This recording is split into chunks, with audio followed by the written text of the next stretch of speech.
Para la mayoría de la gente, nuestro hogar es como un santuario que mantiene a raya el mundo exterior. Para algunos, ciertos sonidos y visiones fantasmagóricas convierten sus seguros refugios en prisiones terroríficas. Creen que los fantasmas han hecho realidad una maldición para habitar sus hogares, obligándoles a enfrentarse al inquietante terror de lo inexplicable. Poseídos.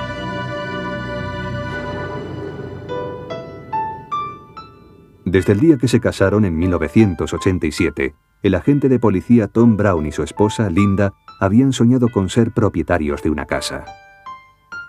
En 1996, los Brown y sus dos hijos se mudaron a una casa de ladrillo de 3 dormitorios en la plaza Twin Oaks de East Peoria, Illinois.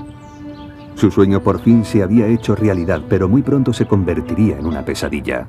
En su primera noche en la nueva casa, Tom y Linda estaban profundamente dormidos cuando desde el sótano les llegaron unos violentos ruidos. Sonaba como si alguien estuviese cambiando de sitio todo lo que guardábamos en el sótano. Me desperté y pensé que era imposible, así que bajé y lo escuché con total claridad. Alguien estaba moviendo cajas de un sitio a otro. Sonaba como si alguien estuviese enfadado, tirando cosas, pero todo estaba en su sitio. No se movía nada. Se oía el ruido, pero no se veía nada. Convencidos de que todo se debía al agotamiento de la mudanza, Tom y Linda olvidaron el incidente, hasta que a la noche siguiente volvieron a oír los terroríficos sonidos, esta vez aún más fuertes. Llamadas a las puertas, portazos, pisadas ahogadas por el suelo de linóleo de la cocina y justo enfrente de la habitación de Chelsea, su hijita de 3 años. Oí crujidos en el suelo, como si alguien caminase por la casa. No dejé de oír todos esos ruidos y estaba muy asustada. Volví a su cuarto, me senté en el borde de la cama y seguí sin ver a nadie, pero oía los ruidos. Era increíble, pero parecía que había alguien observándonos a Chelsea y a mí. Tom y Linda estaban empezando a creer que alguien los estaba observando, alguien a quien no podían ver. Luego, una noche, Tom vio algo que no podría olvidar jamás. En la sala había un gato bufando, como si se estuviera peleando con otro gato. Y también vi que una persona se metía en el cuarto de mi hijo. Fui corriendo a toda velocidad y no había nadie. No vi a nadie después de registrar el cuarto a fondo. Los Brown, que siempre habían sido escépticos respecto a los fantasmas, empezaron a sospechar que su nuevo hogar estaba encantado. Traté de ser racional, traté de averiguar qué estaba pasando, pero no encontré ninguna respuesta. Aterrorizada por los extraños sucesos, Linda estaba desesperada y deseaba mudarse de casa. Era nuestra primera casa, pero ya había tenido suficiente, así que le dije a Tom que nos mudaríamos en primavera, que no podía seguir escuchando cosas extrañas todo el rato, que casi me mataban de miedo. Tom, que seguía buscando una explicación, cruzó al otro lado de la calle para hablar con Shirley Beniak, cuyo hijo le había vendido la casa. Le pregunté a Shirley si sabía algo de ruidos, de fantasmas y de cosas parecidas, y se quedó boquiabierta, como no dando crédito a lo que le había dicho, y luego me dijo, así que tú también los has oído. Shirley le contó a Tom que sus padres habían construido la casa y habían vivido en ella hasta finales de los años 70. Su padre, Stuart Wall, era un hombre afable y feliz que en 1974 sufrió un ataque que lo dejó incapacitado y profundamente deprimido. La idea de ser una carga para su familia amargó su vida. Una noche se dirigió a la habitación del fondo de la casa, donde ahora dormía el hijo de 2 años de los Brown. Se quitó el cinturón y se ahorcó con él. Shirley descubrió a su padre apenas con vida y lo descolgó. Mientras yacía entre sus brazos, ella pensó que trataba de pedirle perdón, pero no llegó a decirlo. Shirley le dijo a Tom que creía que el espíritu de su padre estaba atrapado en la casa, tratando todavía de pedir perdón. Esta historia por fin convenció a Tom de que su familia y él estaban viviendo con el espíritu de Stuart Wall. Tom se sentía indefenso, sin nadie a quien recurrir, hasta que en el periódico local leyó acerca de un hombre que investigaba casos de encantamiento.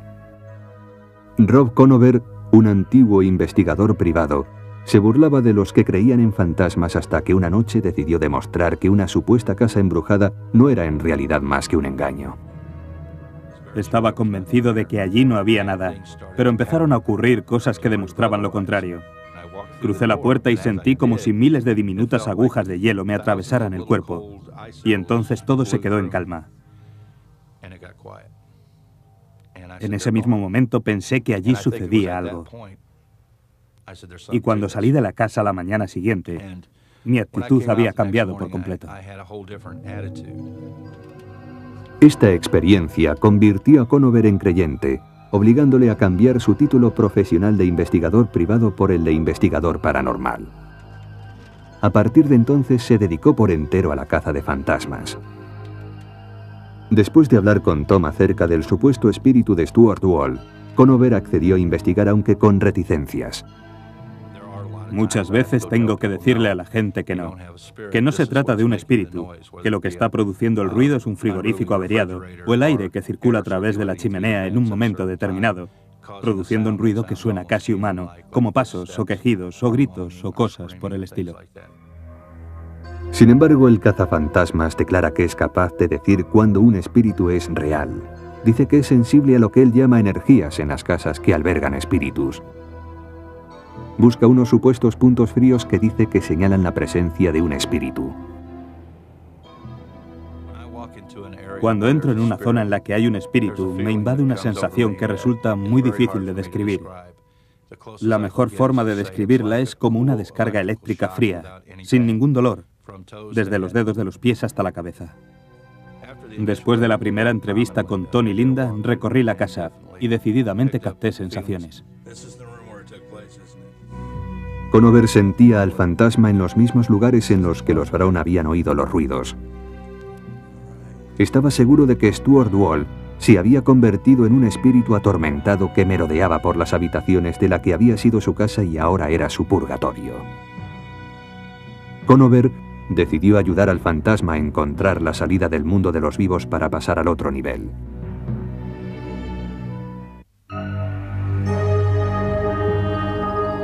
El investigador paranormal Rob Conover llegó a casa de los Brown con un equipo destinado a batallar con el espíritu de Stuart Wall. 20 años antes, Wall se había suicidado en el dormitorio del fondo de la casa. Conover creía que su espíritu atormentado vagaba ahora por la casa y confiaba en que podría convencer al atribulado espíritu para que atravesara la luz. Su forma de llamar al viaje de los fantasmas desde este al otro mundo. Cuando fallecemos todos nos enfrentamos a la luz. Pero si nos quedamos a este lado y no atravesamos la luz, el motivo es que estamos unidos a una persona, a un lugar o a un objeto de este lado que pensamos que debemos proteger o acompañar. Conover y su ayudante empezaron a recorrer la casa buscando la presencia de Stuart. Tom Brown, el propietario de la casa, y Shirley Beniak, hija de Stuart, le siguieron a poca distancia. Sentí la presencia de Stuart. Estos calcetines empezaron a moverse por su cuenta, adelante y atrás, y dije en voz alta: Stuart, tienes toda mi atención. ¿Entro en la casa o bajo al sótano? Y en ese momento se produjo un fuerte ruido abajo, así que bajamos al sótano, y su presencia se percibía allí con mucha fuerza. Enfocaron una cámara de vídeo, encendieron varias velas y apagaron las luces.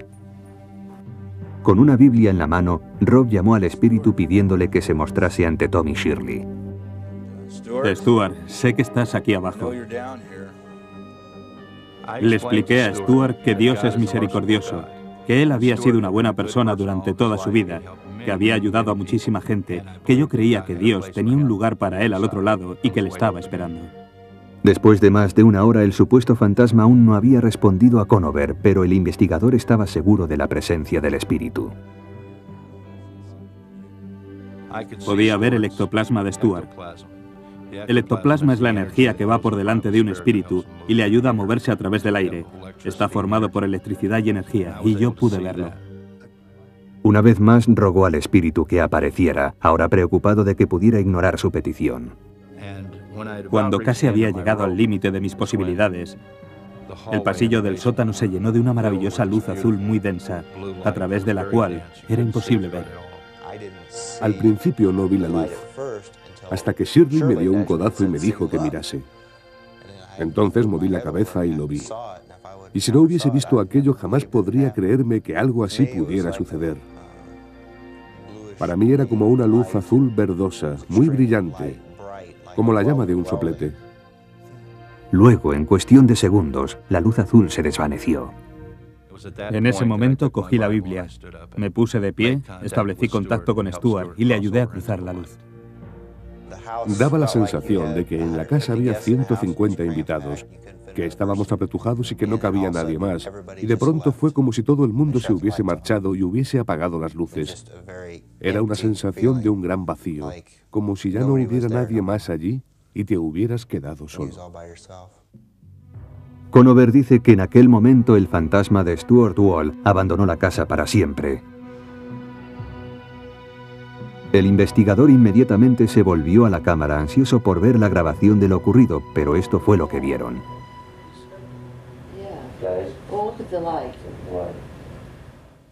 Tom, como buen policía, me pidió ver la cinta, convencido de que aparecerían las luces. Así que pusimos la cinta y se oían nuestras conversaciones, pero no se veía ninguna luz. Shirley preguntó por qué, y yo le dije que se debía a que nosotros éramos los únicos que debían ver esa luz.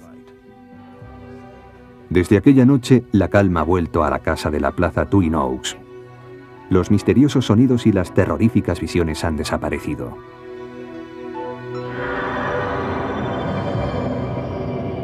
¿Recorría el fantasma de Stuart Wall las estancias de esta casa?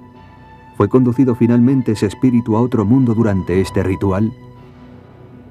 Los escépticos sostienen con énfasis que los fantasmas no existen y que el razonamiento lógico puede explicar todas las anomalías asociadas a los espíritus.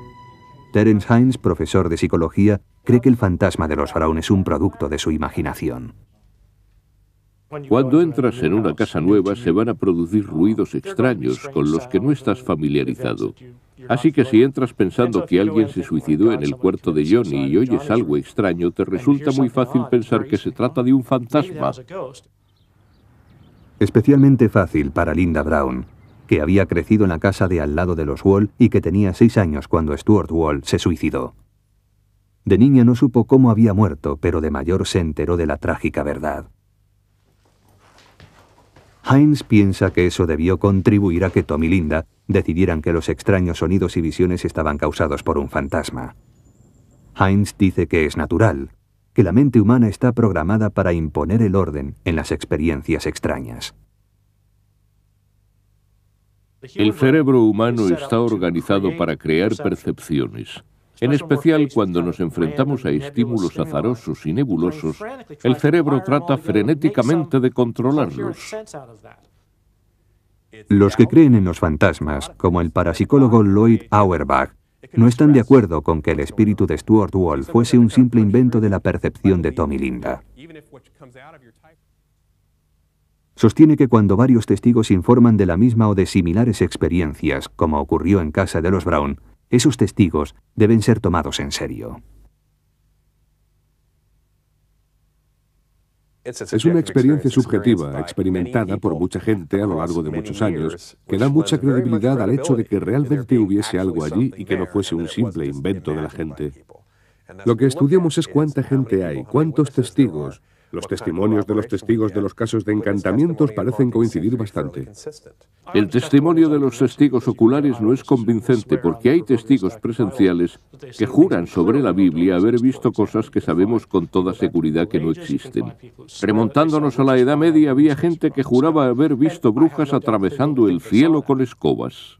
Conover y los Brown están seguros de haber visto una luz azul, pero Tom Flynn, un escéptico que ha examinado casos de hogares embrujados, dice que si la vieron, debería haber aparecido en la cinta de vídeo que grabaron. Las cámaras de vídeo responden al mismo espectro de colores que el ojo humano. De modo que si apuntas una cámara de vídeo a un punto y ves una luz azul, la cámara también la verá. Así que pienso que es muy revelador que esas 3 personas informen de haber tenido esa experiencia, mientras que la cinta de vídeo que grabaron no la confirma.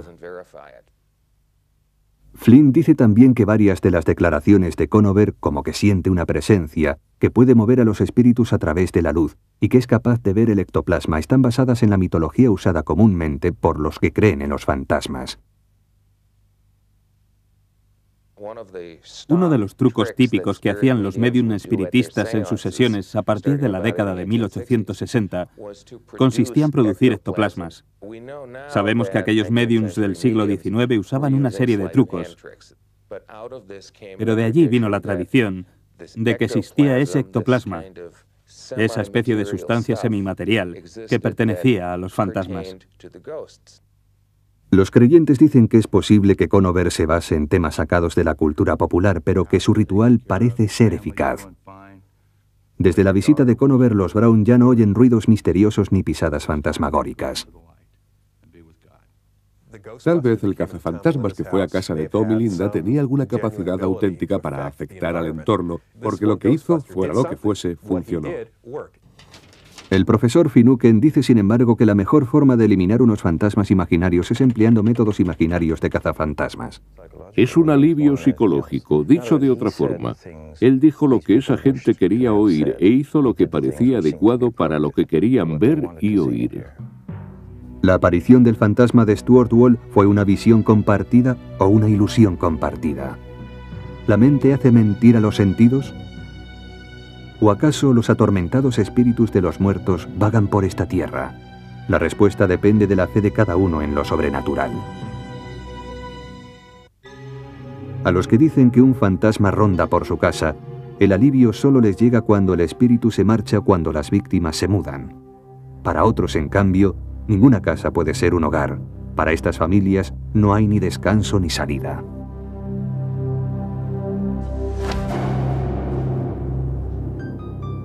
Un doloroso divorcio en 1968 dejó a Beth abandonada con una hija pequeña y muy poco dinero. Estaba reconstruyendo su vida pocos años después cuando conoció a Bob Batchel. Se enamoraron, se casaron y Bob adoptó la hija de Beth, Leah. En 1971, cuando los Batchel se mudaron a esta casa de New Brunswick, en Nueva Jersey, la recién inaugurada felicidad de la joven familia sería muy fugaz. En la casa empezaron a ocurrir sucesos extraños. Al principio, Bob y Beth no se tomaron en serio las extrañas actividades, como lámparas que se balanceaban, puertas que se abrían y se cerraban u objetos que aparecían en lugares indebidos. Luego se vieron obligados a hacer frente al terror atrapado en las paredes de su nuevo hogar. El penetrante aroma de flores en descomposición flotaba por las habitaciones. La temperatura subía a niveles asfixiantes sin motivo aparente y empezaron a presenciar visiones asombrosas. Cuchillos, tenedores y biberones cruzaban el aire como flechas, haciéndoles temer por sus vidas. Me sentía muy asustada, muy insegura. No sabía lo que iba a ocurrir a continuación. Y eso de no saber si el suelo o la alfombra se va a mover bajo tus pies es una sensación que te corroe por dentro. Nunca sabías qué esperar. Siempre estabas alerta y el nivel de tensión era altísimo. Los terribles sucesos fueron a más. Los Batchel declararon haber sido atacados por pequeños objetos lanzados a través de la casa por unas fuerzas invisibles. Invité a comer a unos amigos. Y de repente el tapón de la bañera cayó entre dos de las personas sentadas en la mesa, como si lo hubiera lanzado alguien. Los objetos voladores se hicieron cada vez más peligrosos. Una noche, Bob y Beth se quedaron paralizados de miedo cuando vieron caer del techo un cigarrillo encendido. No sabíamos qué hacer, porque no sabíamos si alargar la mano y cogerlo, si lo estaba sujetando alguien a quien no veíamos, o si al caer al suelo provocaría un incendio. No sabíamos qué hacer. La enorme tensión de los incidentes de este tipo obligó a Beth, que nunca había creído en los fantasmas, a enfrentarse a lo que tenía todas las trazas de ser un encantamiento. La noticia del fantasma de los Batchel corrió de boca en boca y un grupo de espiritistas interesado en actividades paranormales solicitó hacer una sesión en la casa. Bob y Beth, sin otra posible alternativa, accedieron. Sentíamos que nos estábamos ahogando en un mar de fenómenos que no podíamos explicar. Nunca nos había ocurrido algo así antes, no sabíamos nada y necesitábamos ayuda. El grupo se reunió con Beth y Bob alrededor de la mesa del comedor. Cerraron los ojos y se dieron la mano. Cuando la médium convocó a los espíritus, el fantasma empezó a hablar a través de ella. Beth grabó en secreto la sesión. Can you tell us your name? It's my land. And you get out. Well, if we could investigate to see if it is your land, maybe we would get out, but you have to help us and tell us what your name is. My name is George Baxter. George Baxter? This land belonged to me. I bought it in the year 1872. Now you look that up, mister. We will, George. Al día siguiente, Beth fue a la biblioteca de New Brunswick para investigar la historia de la casa. Descubrió que George Baxter había comprado la tierra en 1872. Beth se quedó muy sorprendida, pero Bob seguía siendo escéptico, hasta unas cuantas semanas más tarde, cuando encontraron amenazas escritas con lápiz de labios y rotulador en las paredes y los espejos. Ahora Bob estaba seguro de que la casa estaba hechizada.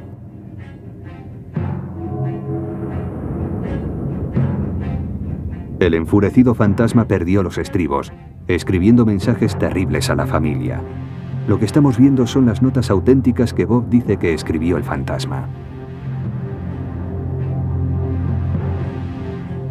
A medida que aumentaban los supuestos hechizos, los Bachel ya no pudieron mantener a su hija de 8 años a salvo del fantasma.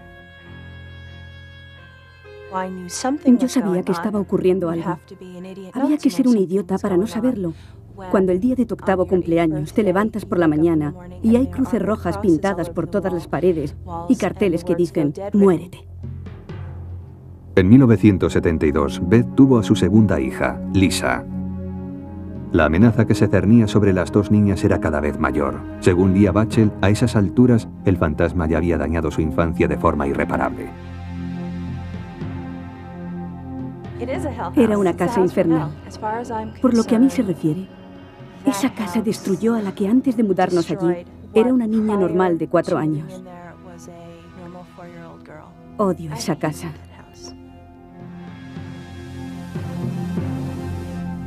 Beth también llegó a odiar la casa. Sabía que sus hijas estaban aterrorizadas y sentía que no tenía posibilidades de protegerlas. Cuando alguien toca a mis hijas, ahí está el límite. Y eso fue lo que ocurrió, que se produjeron una serie de incidentes, 2 en particular, que estaban muy dirigidos contra nuestras hijas y pensamos que teníamos que marcharnos. Decididos a dejar de luchar contra su fantasma, los Bachel embalaron todas sus cosas y se marcharon, seguros de que dejaban atrás al violento espíritu. Pero su desesperado intento de huida solo los hundió más profundamente en el misterio.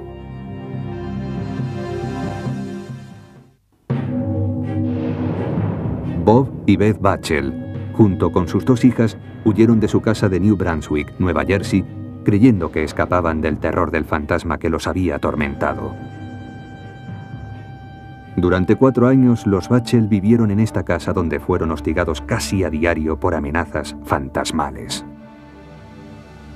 Ahora buscaban una morada más pacífica.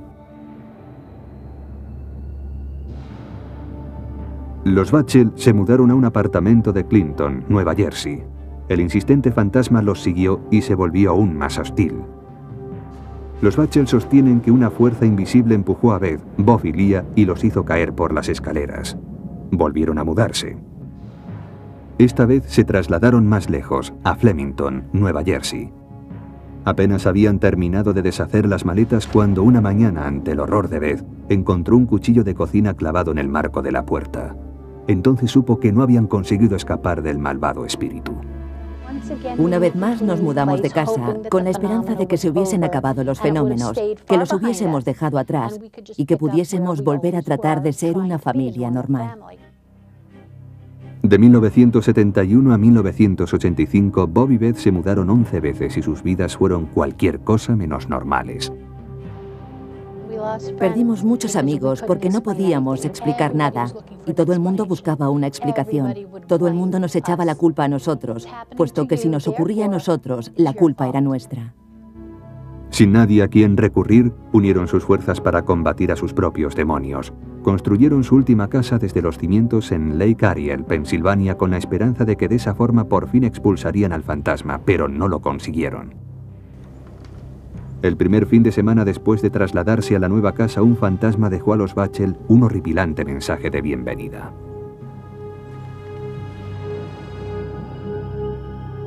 Era bien pasada la medianoche cuando a los Bachel los despertaron unos gritos histéricos. Corrieron al cuarto de su hija y la encontraron llorando y muerta de miedo porque había visto a su gato colgado por el cuello del quicio de la puerta con los ojos fuera de las órbitas. Los Bachel no vieron nada. La aparición fantasmal había desaparecido.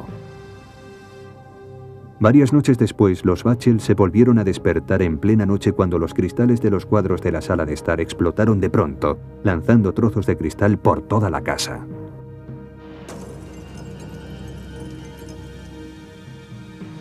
Es realmente difícil describir cómo te sientes cuando están en mitad de un torbellino, pero hemos dejado de preguntarnos los motivos porque estamos demasiado ocupados enfrentándonos a lo que sucede y viviendo con ello. La mayor parte de los informes sobre encantamientos vinculan el fantasma a un lugar. Los Bachel creen que en su caso son los fantasmas los que acuden a ellos. Hemos llegado a comprender que hay encantamientos unidos a un lugar determinado y que permanecen en él. Luego hay encantamientos en los que parece que la gente, y no la casa, es la que está encantada, de modo que vaya donde vaya esa gente, el encantamiento irá con ella. A partir de todo lo que se ha hecho y se ha probado, y de todo lo que nos han dicho, parece que yo tengo algún tipo de presencia, que soy como una especie de imán que parece atraer a esos fenómenos espirituales. Los Bachel, agotados física y emocionalmente, dicen que ya no pueden seguir tratando de huir del fantasma. Permanecen en su casa de Lake Ariel, resignados a sus encantamientos e inquietos respecto a lo que puede deparar el futuro. ¿Atraen los Bachel de alguna forma a los hechizos y a los espíritus allá donde se van a vivir, o crean ellos mismos sus propios demonios? Para los científicos como el físico Leon Lederman, galardonado con el premio Nobel, la respuesta es sencilla. Yo simplemente diría que no existen las casas encantadas. Hay gente crédula o bien gente deshonesta que se lo inventa todo. En la ciencia no caben los fantasmas. El psicólogo Carl Schlotterbeck sí ha encontrado un lugar donde caben los fantasmas. Investigó las historias de los Bachel, apoyó las declaraciones de la familia y escribió con Beth Bachel un libro acerca de sus experiencias. Me hice creyente bastante deprisa. Recorrías la casa y podías sentirlo en diferentes habitaciones. En una incluso era difícil respirar. Las grabaciones realizadas en esa habitación eran más débiles que en el resto de la casa. En otros lugares podías sentir cosas en el aire. Schlotterbeck cree que los Bachel encontraron fantasmas en cada una de sus casas porque los espíritus se sentían atraídos por ciertas cualidades de Beth Bachel. Un investigador dijo que tal vez era una médium no desarrollada del todo. Otra gente se ha referido a ella como un imán cuya calidez y cariño por la gente se extiende hasta el otro mundo. Y que las almas perdidas que aún no han hecho la travesía la consideran como una presencia cálida y reconfortante para estar cerca de ella. Lederman señala que nada de eso es científicamente verificable. Los métodos científicos exigen mucho más que impresiones y sensaciones para dar por válida una afirmación de este tipo. Para afirmar que veo algo, tengo que demostrarlo. Es la tarea del dueño del lugar encantado o del autor del libro. En 400 años de innumerables reclamaciones, nadie ha conseguido jamás convencer a la comunidad científica. El parapsicólogo Lloyd Auerbach encuentra pruebas en los informes de los Bachel de objetos flotando y moviéndose a través del aire. Dice que cuando algunas personas están sometidas a tensiones, su energía puede hacer levitar los objetos. Es un fenómeno conocido como psicoquinesis. En parapsicología, la psicoquinesis es la capacidad de la mente para afectar de forma directa a la materia o a la energía para mover cosas. Normalmente se trata de una persona viva cuya mente subconsciente está transmitiendo energía o reaccionando a la tensión y usa la psicoquinesis, la capacidad de la mente sobre la materia para mover esos objetos. No se han encontrado pruebas sobre la existencia de la psicoquinesis. Los testigos oculares que dicen haber visto cómo un objeto se movía son poco dignos de confianza. Muchos científicos piensan que la psicología ofrece la mejor explicación para lo sucedido en las casas de los Bachel. El psicólogo y profesor retirado Robert Baker dice que en más de 50 años investigando supuestos casos de encantamiento solo ha encontrado fantasmas en un lugar. En la mente humana. Es un invento de la mente humana, que ha inventado los fantasmas porque los fantasmas proporcionan una gran satisfacción psicológica a la gente que cree en ellos. Llenan un hueco, un vacío de sus vidas. Finucane sugiere que a veces podría resultarle más fácil enfrentarse a fantasmas imaginarios que hacer frente a asuntos reales. Los fantasmas pueden ser utilizados por ciertos miembros de la familia con fines propios, como un método de autodefensa psicológica, por ejemplo, cuando las cosas les van mal a los restantes miembros de la familia. Tal vez sea una manera de conseguir cierto grado de seguridad frente a los demás. En el caso de la señora Bachel, tal vez fuese la forma de resolver algunos de sus problemas en el seno de su familia. ¿Acaso los más de 20 años de supuestos encantamientos en el hogar de la familia Bachel son obra de unos espíritus activos o quizás de una imaginación hiperactiva? Los escépticos y los científicos señalan la falta de pruebas concluyentes para apoyar las afirmaciones de los Bachel. Los creyentes toman nota de las visiones de los sucesos fantasmagóricos y de los cuchillos que se clavaron en los marcos de las puertas, y ven en todo ello la huella de los misterios sin explicación.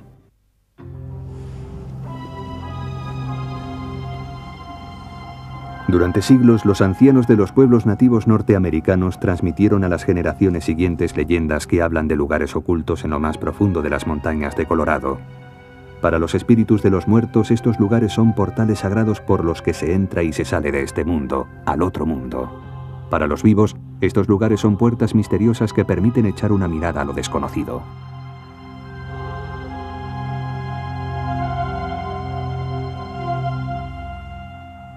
Steve Lee, un camionero de Dallas, viajaba por una nueva ruta de reparto a través de las montañas de Colorado. La belleza de la zona le pareció tan cautivadora que llevó a su familia a vivir al centro del Bosque Negro, a 30 kilómetros al norte de Colorado Springs.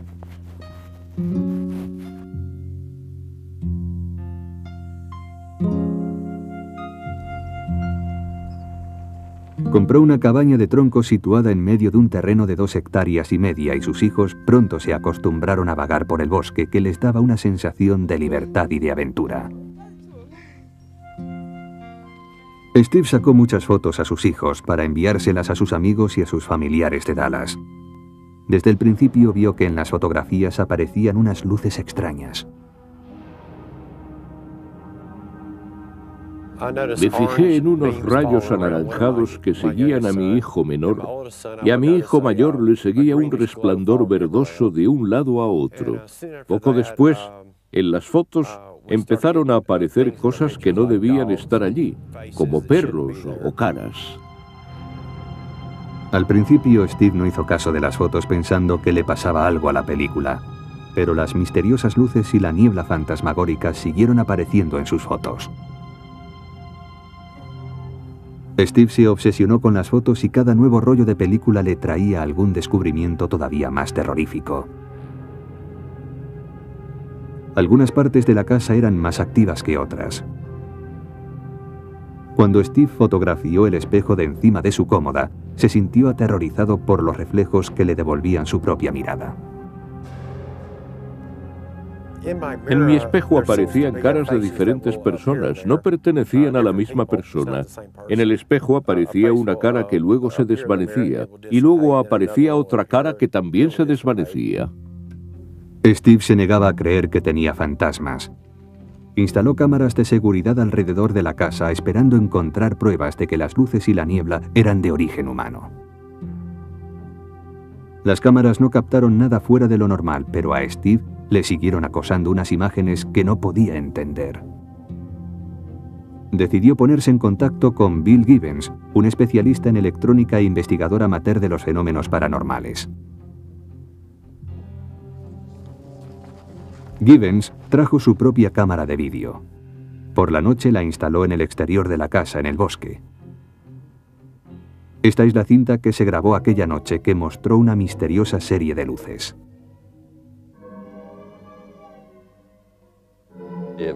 No se parecía a ninguna descarga eléctrica de cualquiera de los tipos que había visto.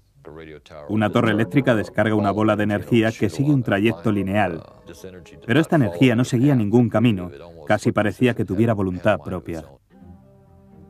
El investigador utilizó un espectrómetro para comprobar la fuerza de las ondas electromagnéticas y de radio de la casa, para asegurarse de que no habían sido las que habían producido las luces. Estarían causadas por el choque de la energía de los microondas y de las ondas de radio, debido a la localización de la casa y a la forma en que las ondas chocaban entre sí. Pero no encontramos nada, nada fuera de lo normal. El investigador utilizó a continuación una brújula para buscar alteraciones magnéticas.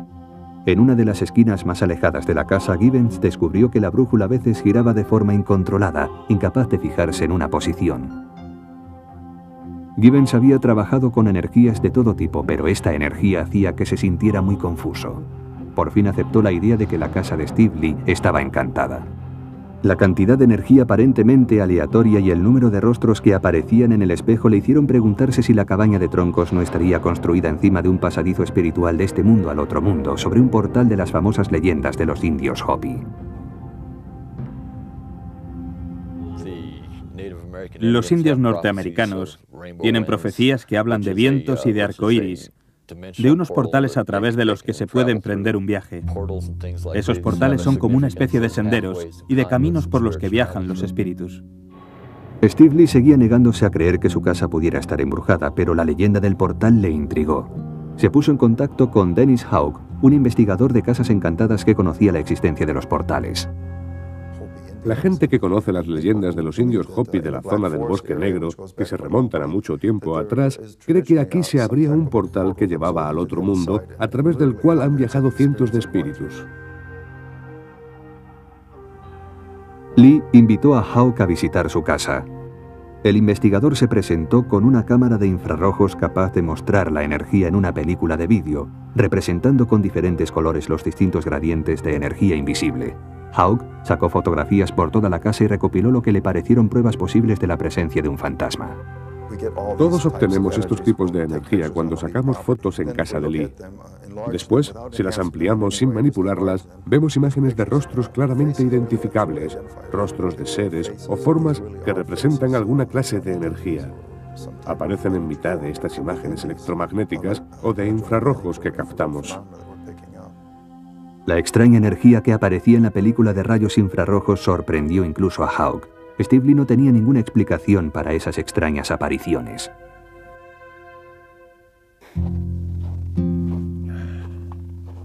La familia Lee sigue viviendo en su cabaña del bosque, y dicen que en sus fotos siguen apareciendo las misteriosas luces y los extraños rostros, rastros de espíritus que van y vienen de este mundo al otro mundo.